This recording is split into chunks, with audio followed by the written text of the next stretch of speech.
Halo, bertemu lagi dengan aku, Sutaro Reader. Hari ini aku mau reading untuk zodiak Leo ya. Terkait pesan semesta untuk kamu di bulan September 2021. Oke, seperti biasa sebelum aku mulai, aku ingin memberitahukan bahwa readingan aku ini energinya kolektif ya. Artinya tidak semua orang akan resonate atau cocok dengan energi pembacaan yang aku bacakan.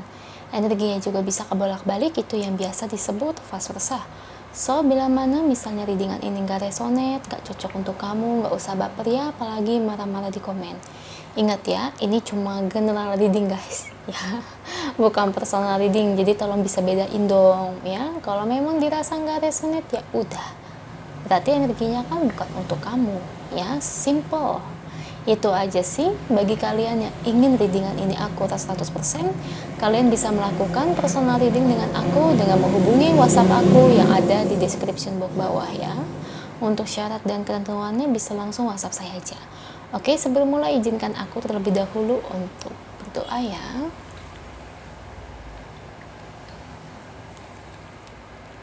Oke, Leo. Kalau bisa kamu ikutin readingan aku ini dari awal sampai akhirnya, terutama ketika aku shuffle kartu ini, biar energi kamu bisa nitip di kartu saya agar hasilnya resonate. Kita lihat Leo, pesan semesta ya untuk kamu di bulan September 2021.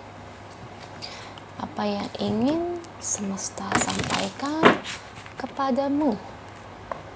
Beri saya 10 kartu untuk Leo. Saya ambil kartu yang jatuh sebagai readingan pembacaan. Oke, 3 kartu yang keluar. Knight of Swords, The Star, Nine of Cups,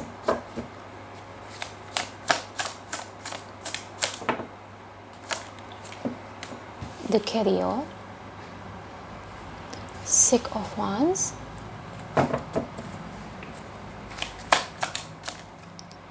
The Hangman, Eight of Pentacles. 3 lagi untuk Leo.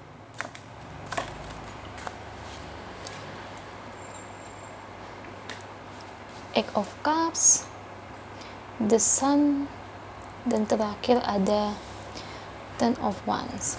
Thank you untuk kartunya, dan ini bottom of the deck-nya ya, Leo. Leo, pesan semesta untuk kamu di bulan September 2021. Oke. Kalau aku lihat di sini dari energi kartunya, ini memang berkaitan dengan pekerjaan kamu ya.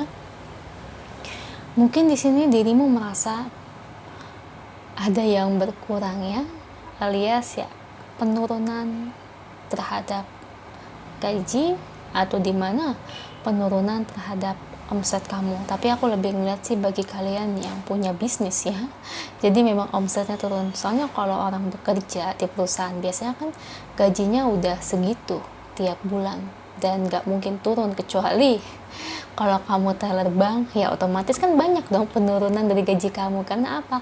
Kalau kamu jadi teller bank, ibarat kata kalau ngitung itu kan harus sesuai ya nominalnya. Kalau nggak sesuai tentu harus dipotong dari gaji. Nah, kalau teller bank ya itu kemungkinan bisa masuk ke dalam energi kamu ya Leo ya. Jadi memang aku akui di sini memang finansial kamu agak menurun sih. Jadi memang ada beberapa orang yang punya usaha di sini banyak gulung tikar ya, saya lihat. Oke. Yang menjadi penyebab gulung tikar di sini memang Leo, rata-rata yang datang ke bisnis kamu itu awal-awal memang dari segi penasaran ya. Biasa kayak ada toko baru, ada restoran baru, ada toko baju baru, toko emas baru. Nah, kebanyakan orang-orang itu penasaran di awal. Nah, di sini sayangnya kamu mungkin kurang bisa marketingnya ya. Jadi imbasnya ke toko kamu itu larisnya itu tidak terus menerus, apalagi ditambah dengan PPKM ini ya, yang mungkin kemarin-kemarin yang kamu rasakan ketika PPKM kan nggak diperbolehkan untuk berdagang ya. Ya itulah, jadi udah sepi makin sepi. Jadi di situ sebetulnya sih kalau saya lihat awal-awal usaha kamu kayaknya cukup rame ya, begitupun kamu juga mungkin sebagai teller bank awal-awal kamu paling salah hitungnya sedikit ya, nominalnya nggak besar, kok makin kemari mungkin nominalnya jadi 1 juta 2 juta, otomatis aku harus nombok dong, mana gaji teller bank kan nggak seberapa ya setahu saya. Nah itu, jadi menurutku sih kalau saya mau kasih saran ke kamu ya, semesta juga kasih pesan. Memang sebetulnya usaha yang kamu jalani ini yang resonate ya. Bagi kamu yang usahanya lancar, gajinya lancar, nggak kenapa-napa, mapan, sukses, ini berarti bukan energi kamu. Ini lebih untuk Leo yang lagi ada masalah dalam kondisi finansialnya.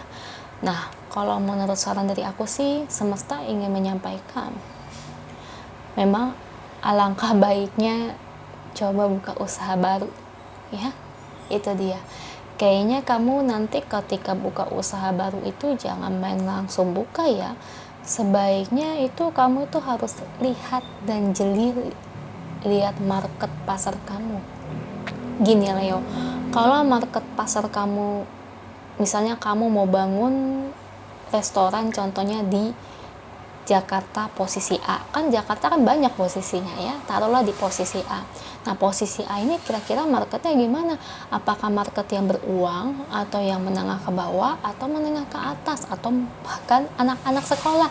Jangan sampai salah, mungkin dari sebagian kalian itu baru mungkin merintis usaha, atau di mana taktiknya salah hingga imbasnya itu jadi sepi. Jangan salah loh, misalnya nih kamu jual makanan yang kayak makanan Korean kayak gitu ya, kamu bangun market kamu ini, usaha kamu itu di kalangan ibu-ibu. Nah ibu-ibu kan ya ada yang tahu Korea, tapi kan kebanyakan itu kan anak muda. Ya susah dong lakunya. Ibu-ibu bakal berpikir mendingan beli gado-gado atau nasi goreng, ini Korea nih rasa apa gitu. Makanan-makanan Korea kan nggak semua orang itu cocok di lidah ya, makanya kamu harus pinter-pinter cari market ya. Mungkin itu salah satu faktornya ya. Itu aku kasih penggambaran contoh ya, supaya kalian ini Leo bisa lebih mengerti. Nah bagi kamu yang bekerja juga, memang kalau saran dari aku, kalau kamu di sini kerja sebagai teller, ada baiknya sih kamu coba apply di tempat lain ya. Karena kalau saya lihat, kalau kamu bertahan sebagai teller memang tidak akan menghasilkan.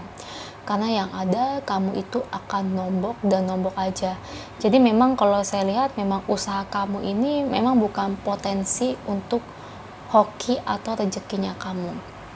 Soalnya gini sih Leo, ya memang sih bagi sebagian orang Tionghoa, Chinese, itu memang ada hitung-hitungan hoki, cuman saya itu nggak bisa ya, itu harus cari ke yang ahlinya. Kalau saya itu pembaca tarot ya, jadi beda banget. Emang itu ada hitung-hitungan terkait hoki, misalnya si A cocoknya usaha apa, si B harus usaha apa, dan harus menghindari usaha apa. Jadi memang ada hitung-hitungannya.